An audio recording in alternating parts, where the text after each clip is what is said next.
mokili oyo nyonso esimbami epai na nga sala nini fukamela nga mpona peso nini mokonzi na yango yalobi nini bafukamelaka nani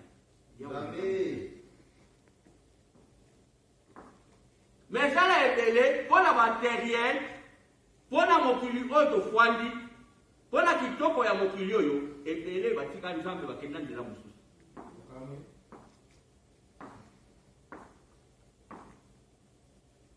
me toyeba ke na mokili eza na ntango mpona makambo nyonso oyo ekoki kosala yeba ke ntango na yango ezali yango mona moto mosusu aza jeune aza na makasi ya koluka mbongo aza na makasi ya kosala makambo ebele me ntango akokokoma mobange ntango wana ezopermetre ye lisusu te parce que comme il est passé déjà mpona ye ezala certaines choses basala yango ntango wana na nzoto makasi biloko mosusu okomi na ya mokolo ça permet plus. Ça veut dire que tant qu'il y a le Cameroun, elle est déjà. Il y a un moment que nous avons dit qu'il y a tant pour toutes choses. Et ça, tant qu'on a un Cameroun, so. Il y a un autre scola comment on commence. Les chrétiens, ils vont mélanger tout y a tout. Non. Nous avons un Cameroun, ça qui se bat. Nous avons un Cameroun, ça qui se bat. So, alors que tant qu'on a un Cameroun, c'est quoi? Il y a qui la bataille l'élo. La bataille l'élo va s'en faire la guerre, va mélanger un Cameroun, so. Ayama lo baki ke ezala tango mpona likambo nyonso parce que soki alobaki bongo te ezala bakretien mosusu babandi koluka nzambe lelo ta mosusu ina nde bakendaka na moko koluka nzambe ta mosusu na kati ya baeglise bakangama malgré tout akabola alobaki chaque chose ya son temps namona bato mosusu 3 mois 4 mois bozaka na kati ya eglise bozoluka kaka elongi ya nzambe mais bozolela mpe bakretien bapauvre bakretien bazaka na eloko te mais bokozala na eloko ndenge nini mpo ntango nyonso ozolekela kaka esika wana nzambe eske po ayoka yo eza fuke topesa batembele ya kokangama esika moko non soki olingi ozala na kontakte ya bie na nzambe soki ozotambola na kobanga ye wana oza ami ya nzambe eloko nyonso na sa mokili ndenge bibele elobi naloni mabe nakobuka mabe oloni priere okobuka losambo mokobuka mbongo te mbongo kokokende oluka yango na nzela nyonso na koteka to na mosala nga chaque fois nalobaka na bino awa selo mpo na nga eloko namonaka epesaka moto etombola moto koleka commerce na vie ezalaka te mpo bato bele basalaka mpe balelaka kaka pourkoi balelaka pasi azosala azolela mpo leta mpe kuna abendi mpo na ye leta abendi bataxi ne leta abendi boye leta azongisi boye me soki azotekala ye mileki na ye ezobomba ye osala nini azobomba pembeni abomba pembeni lobi akosala nini ematisi ye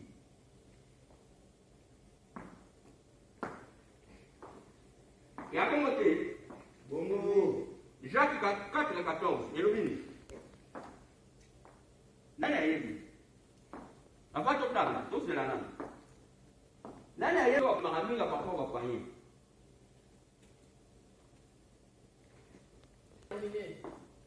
amen moto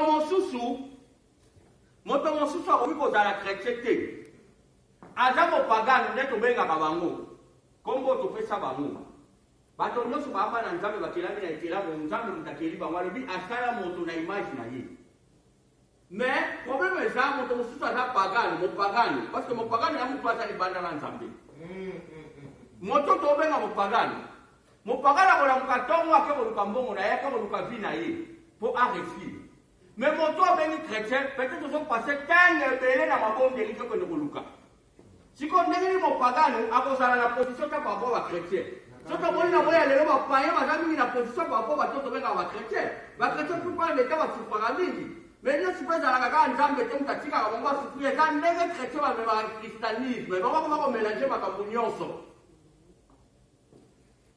eza malamu te yango moni kombo nzambe koma kofinga bamingi bato yake kosala makambo ya nzambe yake kosambelaka na bino bato bachrétien wana bolelelaka nzambe na bino bosufraka na bino kaka non eza nzambe te mutu nzambe alobi ke volonté na ye eza te mutu asufrir asalela mutu projet ya malere te me ya bonheur me ndenge nini oyo bato babengami bana na ye bazaka na projet kaka ya mabe kaka ndenge nini bana na ye basufraka parmi bato mutu babengaka bapagana mais non vi eza yo nde mutu fotrace yango vi eza yo nde mutu fobongisa yango fosalaka ntango mpona makambo nyonso foyeba kosepare makambo eza lokola bato bazalaka na ndako aza na bana akabolaka ntango ayebi ke ntango nalambela bana ntango oyo fona tika bana na école. Nzambe pourquoi aza Nzambe? Asali mikolo asali se. Ntango asali mikolo se alobi non. Pona tia moi, pona tia butu. Parce que kabona, po ekesanisa quand okoma butu bato bayeba ke komi bu. Soki tokomi ntongo nini éclairage ebi. Sikoyo Nzambe akabona tout. Mpona nini biso bakrétien tout mélangé. Tolelaka mpe trop. Bakrétien balelaka trop. Baka comment que même au constat non comme ça par exemple ma passe to yela nga na monika Nzambe comme to so permettre ngo ka ngala sukui ngaba na na ka tu ba mo ina so kemba ndenge mais non faut yeba ndenge so fonctionner makambo na yo même la Bible lobi bozwa kate parce que bosenga ka mabe pourquoi comme so senga Nzambe pambolanga apamboli yo mais yo so sale loko te o sur la bénédiction siko bénédiction e kwela mapata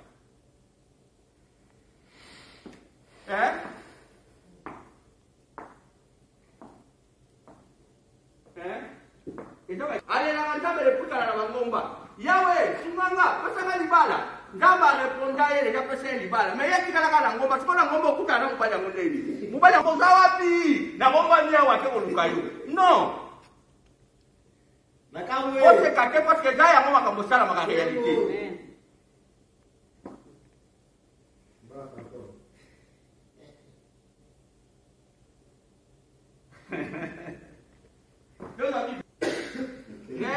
Nzambe lelo na lingina tomo wana komo ngolela ka mutu mo Nzambe tombola ngana komo mutu tombola de soko komo mutu mais yo mo ko siko opportunité ni so ko sa opportunité wana joye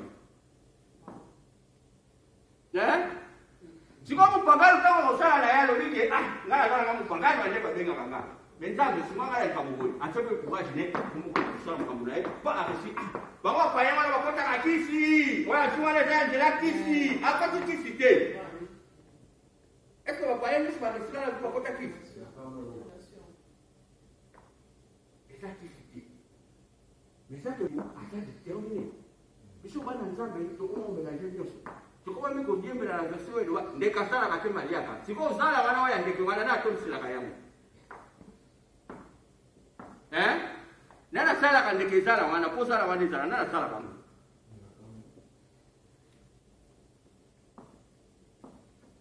Soki biso bana na Nzambe partout dans le monde, to changer le lenga omona makambuke, ba chrétien ba otikala ka kozala ba pauvre.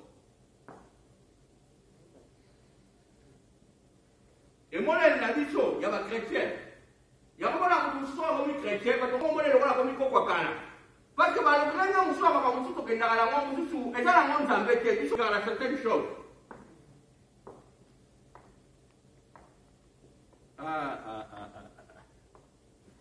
Ya momoni batu mususu mutu bazali ne pagano bien so ko mika chrétien na ngai même prétale ki ka oh non mais Jésus na woni woni ko babe mino o mima seka eka ka mo so ram tene ne ka pesi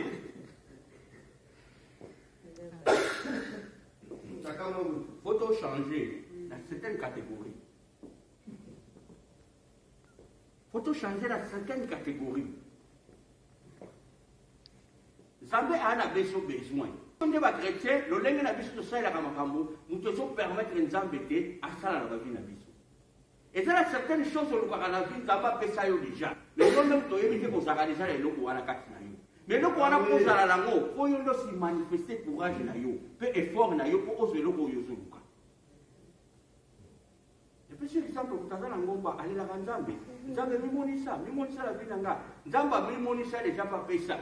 Mais yo sikoyo balieni nyongo ozo kutama po ozwana. Et alors on m'a okene na bara. Bien na boîte de nuit. Alors comment ça ni? Bien ku bala ni. Mu bala boîte de nuit.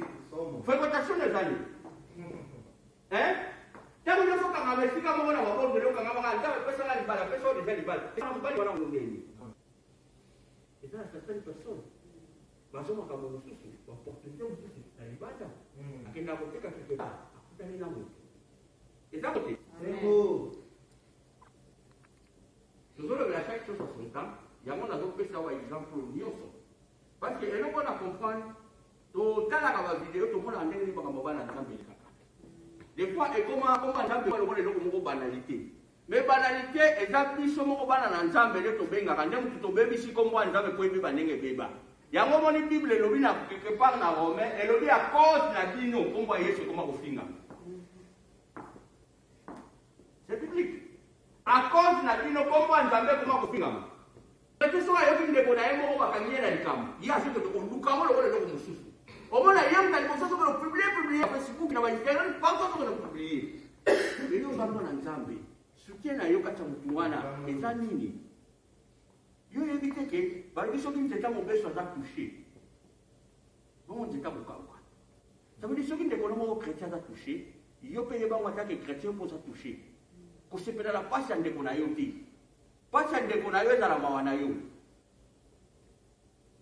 lelo bana nzambe ekoma ndeko na ye aza ya kosepela kutu ye asali bien eza bien ne baka mais oui eza mabe te asali eza mabe oyo asali osoutenir yango te mais bondela mpona motu wana loba soki likambo wana lelo esprit ye nga mpe lelobi ekoki kozanga eza lokola awa na bamboko toza soki balobi bayindo bango mobeta bango libanda ça veut dire même babeti sénégalais yo mpe atake africain okutami na kati ya bayindo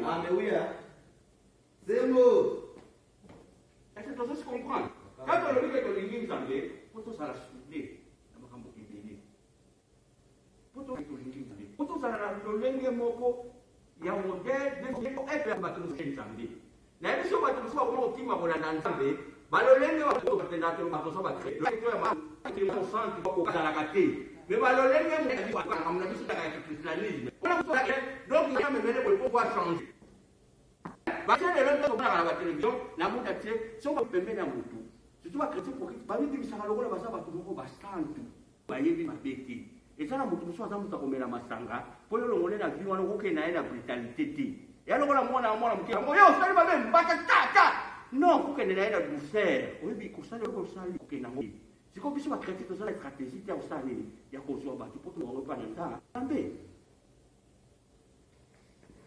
nzambe eza bongo te bon nazaka avri ya losambo tolobi babaka te tolobi bongo te tolobi nde bakretien ya lelo bakoma komelange makambo nyonso bazwaka ta mingi na kosambela kotwana bazozala bapauvre est-ce que comprendre nga bien kosala te nga na kosala 30 minutes na nga mosusu mpona koluka mbongo ça veut dire azopartage bata na ngai est-ce que tozosi comprendre mais tala motu abandi ntongo ti po azosambela na ye kaka sikoyo na ntongo ti po kozosambela kaka ça veut dire que so oza motu osalaka commerce nde topesala bafille partout be wapi prese okutami ça veut dire na mokolo wana okoti eloko te sikoyo osali yango lelo omemi yango ta mosusu 2 mois na yo ngai nalobela bato bakendaka bata ebele nalobi teke kosambela eza mabe c'est très important la vie ya mwana nzambe po azala vie ya losambo parce que satana abangaka motu aza na nzambe c'est ça nde yango moninga na linga so na otia na expliquaka makambo bien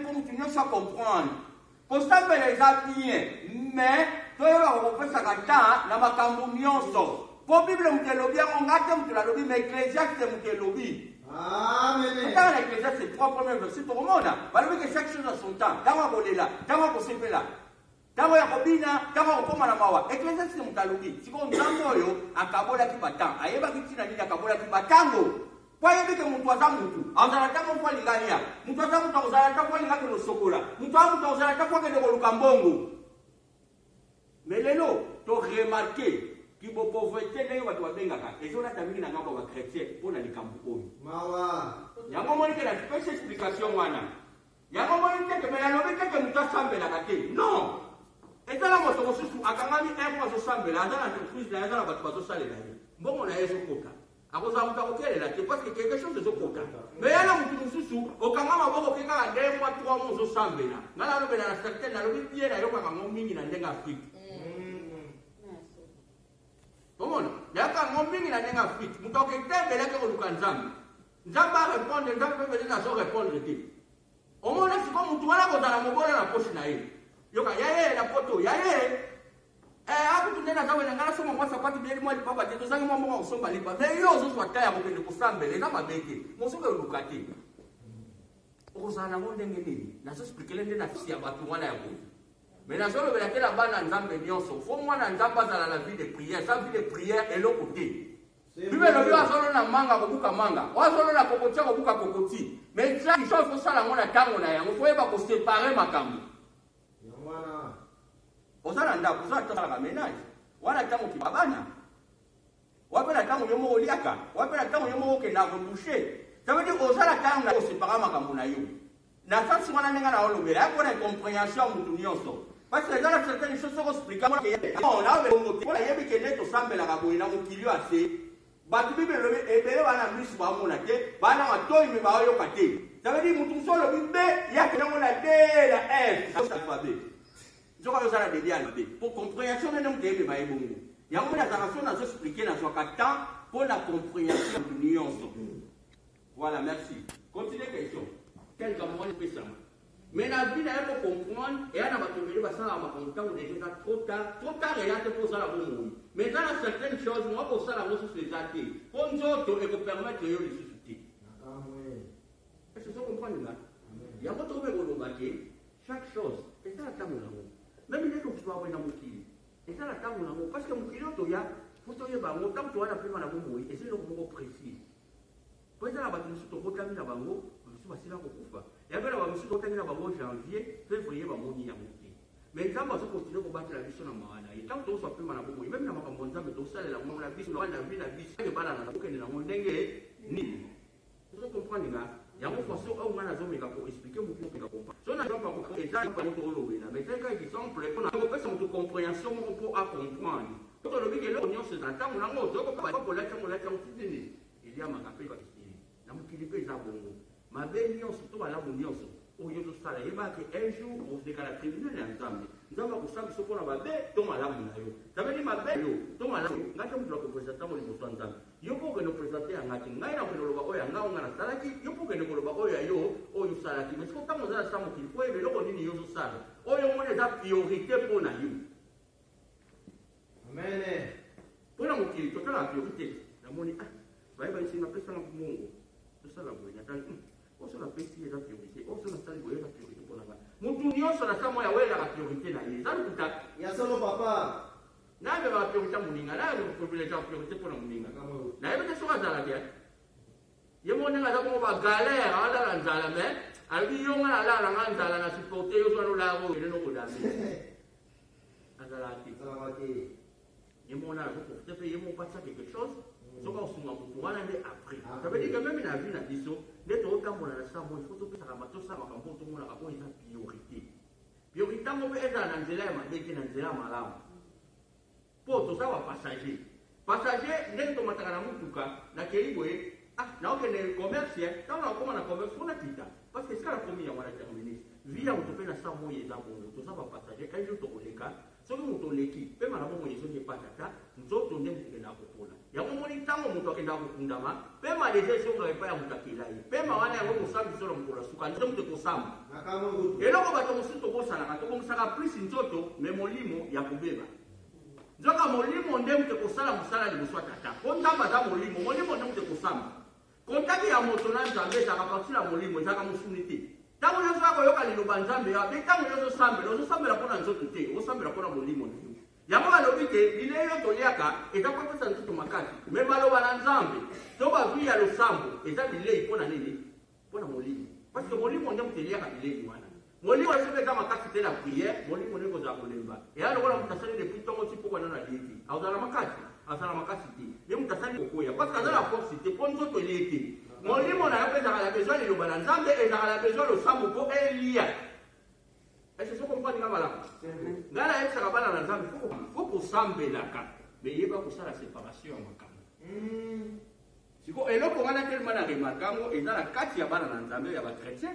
yango monike nalobeli yango mpo esunga moto mosusu oyo akutamaki na kati ya ignorance wana po ndenge bible elobi na ntango oyo eza na ebele bana misu baomona te ebele mpe bana matoi me bazoyoka soki napesaki exemple yango lobaki biso bana nzambe toko eloko moke tolobeli yango ono de jésus eza ndenge bato mosusu baza bapaye bakoma kozwila biso oyo tobengami bana nzambe bakoma kozwila bana nzambe te baza mingi na esika bacroyance wana eza ngai te eza bana na nzambe bato bato babengami bapagana bazwilaka biso ke bana na nzambe toza mingi na croyance wana tokoma trop entete ça veut dire que trop spirituel est-ce que vous comprenez mwana yako songo mai olo mai o no de jésus ça veut dire que on mélange la place de spiritualité te yango nalobi ke eloko nyonso eza na moment nango mpe na ntango nango moment ya spiritualité eza moment okoti na losambo ça veut dire moko eza kokipe bana na yo mpo osunga bango na makambo mosusu Mwana kwa yako tu mama conseil. Na kama ndani ni ndio kompena ngana nini? Ah, kwa nini mwana na spiritualité? Non, pesa conseil ya normal. Wale yana kwa spiritualité. Amen. Pesa conseil c'est mwana ngafo tambola kabie. Mwana ngafo banga nzambe. Yo mema ya conseil ya normal. Soko venir conseil ya spiritualité. A mwana ko qualité. Pour moi la spiritualité, c'est mwana lo beleza charnel. Et alors on attend aujourd'hui molimo te mutezolia. Mosuri ne mutezolia. Kama yo kali lo banzambe molimo ne mutezolia. Poko yeba ko séparer makambo. Ya moni ba chrétien bana mingi ya ba chrétien ba za ko tenga parce que chrétien ko wana même tout ça mona conseil normal ya tambo la samu kili. Ya zo ko sa spiritualité ça la mona likambo yo et ça les sous-moi. Oh la ko expliquer que c'est mona zo tenga ba. Akambo yo pa. Pour ça certaines choses yo par rapport sur la mona na ndenge ya spiritualité na ndenge ya charnellement. Ba lo tese ko tinda kende ko yiba. O yemi se fait mona na ko la vie ki ndumba ti ko so malade. Mais si on me met dans la spiritualité, comment on comprend ça? Et là, par exemple, si on peut que ça moi la keba, si on se soit mibali, on soit tiède, si on se tambola, on soit malade. Je suis pas me dans la spiritualité, moi là, on comprend ni. A comprendre ni. Yo le vale mwana, tambola bien. Yesu Kristo za mwana ko santu. Yesu ko me la sainteté, mais sainteté moi là on comprend de l'autre côté, que nena ina charnel. C'est comme on lit mon temps au la via le sambo, on tes paroles, OK na molimo. Pour on est comme makambo nzambe. Ça veut dire ngai loko na zolobela pour yeba ko séparer les camps. Ko yeba ko mélanger makambo te. Yesu Kristo za mwana nzambe, ati na tango ba ndeke ko lia, ati na tango ba ndeke ko prier. La bande yo yebi yango. To yebi yango biso nyonso. Aki pe la tango pa ke na temple ko ça ni ake le côté à parole. Ça veut dire chaque chose avant ko sala les cambo nyonso, la tango na yango. Donc si comprendre. Mais si qu'on biso lelo, ngala yebo ngala na ba to le ba ba na ni zela. Ba ba ba yo moto comprendre. Bino ba tuka ko zala ka ba tuka ba zala ka. Suka ko mi ka cheka ko sambela, ba chanja ka. Umona ko mona ba tuni solo ko ba tamasu. Ngala oui, et ça certaines personnes ba zala bon, mais ça ba tuni sauter. Est-ce que vous comprenez? Mais et ça la belé, ba ça ba na nzambe ba zala la conviction oyo. Si comme tu mwana oyo zo mona mutamasumu, okosunga eto bende na parole. Parce que yo zo mona les gens mutamasumu, yo za mosantu. Si comme yo mosantu, mo okusa la pemela mutamasumu, azate. Ya ngata mutu msuto on tam su Kristombi, akusa tam su pedela frère Fali. Poye pas za mwana nzambe. Ana besoin mutu mwa za nzambe asunga ebe tam su la parole. Ya komusaka na bato. Mame, bato baza ko beba. Est-ce que mutu mwana za ko beba za na besoin nzambe? Soki yo yebi nzambe ko kusali pele na ina na kusala pele kwa sunga ya ko tira mutu. Eta kesi mutu oyo osambela ko kusala ka kusala mutu mwana japo ko yake ko tira de la kisi non. Muso ko kusala na ina intérêt o benda e kwa memo panza o memi panza. Mais so mole ko kite folu. Parce que celui ko kite yenda ko mayo. C'est beau. So la papa. Tu n'as que je dois pas ça même ce que